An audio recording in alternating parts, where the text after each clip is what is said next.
in terms of new people who doesn't know how this works. Small cap, mid cap, bigger risk, bigger returns. Large cap, safe bet.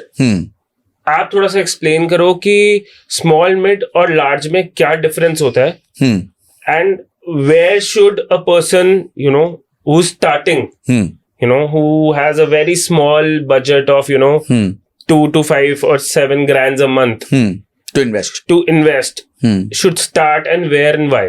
देखिए, सबसे पहले आपको मैंने बोला कि जो रिस्क टेकिंग एबिलिटी है वो ड्यूरेशन से आती है. हाँ, ठीक है. एज से नहीं आती. मैं अगर 40 साल का हूं, हाँ, पर मुझे 70 साल तक इन्वेस्ट करना है, तो मेरी रिस्क टेकिंग कैपेबिलिटी एक 20 साल के वाले से ज्यादा है जिसको 5 साल के लिए इन्वेस्ट करना है. तो पॉइंट नंबर 1 ये क्लियर हो गया. पॉइंट नंबर 2 ये है कि जब मेरे पास लॉन्गर ड्यूरेशन है, तो यानी कि मैं थोड़ा सा ड्रॉडाउन कहते हैं जिसे हम, यानी कि जब मैं पैसा डालूंगा तो हो सकता है वो नीचे चला जाए, तो मैं ड्रॉडाउन झेल सकता हूं. मेरे में एक झेलने की क्षमता आती है. देखिए, कंपाउंडिंग में ना 7 साल के बाद आपकी गारंटी, ऑलमोस्ट गारंटी हो जाती है कि आपके पैसे डूबेंगे नहीं. ठीक है. 7 ईयर्स, बट 7 ईयर्स का वेटिंग पीरियड बहुत बड़ा है. पर ये 7 ईयर्स की कैलकुलेशन आपने कैसे निकाली? ये रिसर्च की हुई है. अच्छा, ठीक है. ये ना शादियों पे भी सेम रिसर्च है. 7 ईयर इच कहते हैं उसे, एक मूवी भी आई थी. ठीक है. 7 साल बाद ही जो होता है सब ऊपर नीचे होता है. तो यहाँ पे भी कंपाउंडिंग में भी 7 साल ही लगते हैं. तो पहले 7 ईयर्स जो है आपको, अगर आप 7 ईयर्स तक कंटिन्यूसली डाल रहे हो, so probability of you losing money is almost zero. तो यानी आपका मिनिमम होराइजन 7 साल होना ही चाहिए. उससे नीचे वाले होराइजन में इसलिए हम इक्विटी ज्यादा रेकमेंड ही नहीं करते. हम कहते हैं ज्यादा डेट रखो, 60% डेट रखो, 70% डेट रखो, इक्विटी कम रखो. क्योंकि इक्विटी मार्केट्स का भरोसा नहीं. अभी तो चल पड़ी, पता चला क्रैश आ गया तो 3 साल रिकवरी नहीं करी, तो आप फंस गए उसमें. इसके बाद मैं आपसे डेट और इक्विटी भी पूछूंगा, बट पहले ये वाले क्वेश्चन क्लियर कर लेते हैं. तो जितना आप यंग हो, जितना आपका होराइजन लंबा है, उतना आप ज्यादा रिस्की बेट ले सकते हो. और रिस्क का मतलब क्या हुआ कि वो कंपनीज जो अभी एस्टैब्लिश नहीं हुई हैं, रिलायंस में रिस्क कम है, जानते हैं, डूब नहीं सकती, बहुत मुश्किल है, पूरा देश डूब जाएगा. तो रिलायंस में जब आप पैसा डालते हो तो कंपैरेटिवली कम रिस्क होता है, और ऑब्वियसली कम रिटर्न्स होंगे. आपको साल का हो सकता है 12-14% रिटर्न मिले. ये लार्ज कैप है, ये अल्ट्रा लार्ज कैप है. ठीक है. फिर कुछ स्टॉक्स होंगे जो मिड कैप में आते हैं. मिड कैप वाले वो होंगे जो थोड़े एस्टैब्लिश हो चुके हैं, आगे जा चुके हैं, जिनकी market cap 3 billion, 4 billion, 5 billion dollar तक हो गई है. जैसे मिड कैप में कंपनी है एपीएल अपोलो.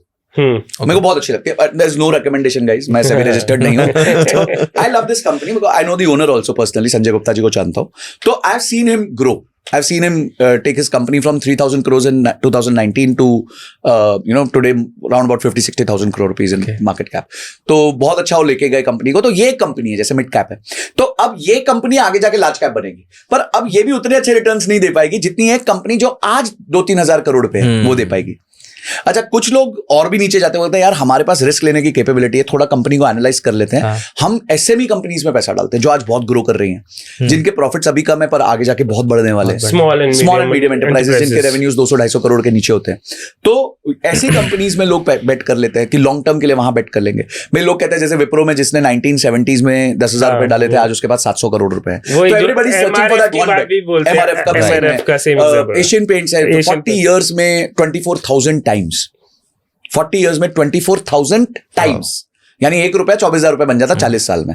इतना बड़ा रिटर्न्स उसने दिया है, जो रियल एस्टेट में कभी नहीं हो सकता. देखिए, ऐसा नहीं है रियल एस्टेट में नहीं हो सकता, पर वो अपॉर्चुनिटी आपको वो देखिए, रियल एस्टेट जो है ना वो ओपेक मार्केट है. उसमें इंफॉर्मेशन आर्बिट्राज बहुत बड़ा है. राइट. आपको पता है यहाँ पे द्वारका एक्सप्रेस वे कटने वाला है, तब आपने प्लॉट लिया वर्सेस आज आपने प्लॉट लिया, तो आपका तो पूरा गेन ही चला गया ना.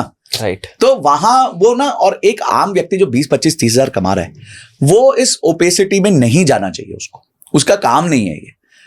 तो अपना काम करो भाई. अपना काम ये है कि आप पहले अपनी तनख्वाह बढ़ाओ. ठीक है. अपने आप को उस लायक बनाओ कि आप रियल एस्टेट खरीद सको. सर, रियल एस्टेट इंडिया में आजकल 25-50 लाख से नीचे तो कोई प्लॉट ही नहीं है. गांव में, गांव कूचे में, यहाँ तो तुम 3-4 करोड़ से नीचे तो देखना भी नहीं चाहिए आदमी को. अनऑथराइज्ड कॉलोनीज में भी नहीं मिलता आजकल तो कुछ, बिल्कुल कुछ नहीं मिल रहा. और क्यों लेना है आपको, रिस्क क्यों लेना है इतना बड़ा?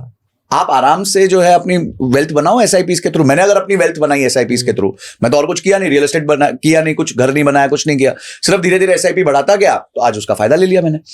सो जितना व्यक्ति के पास टाइम ज्यादा होगा, जितना उसका गोल दूर होगा, उतना उसको रिस्क ज्यादा लेना है, और which means he can invest more in small and mid cap funds. So that is the allocation.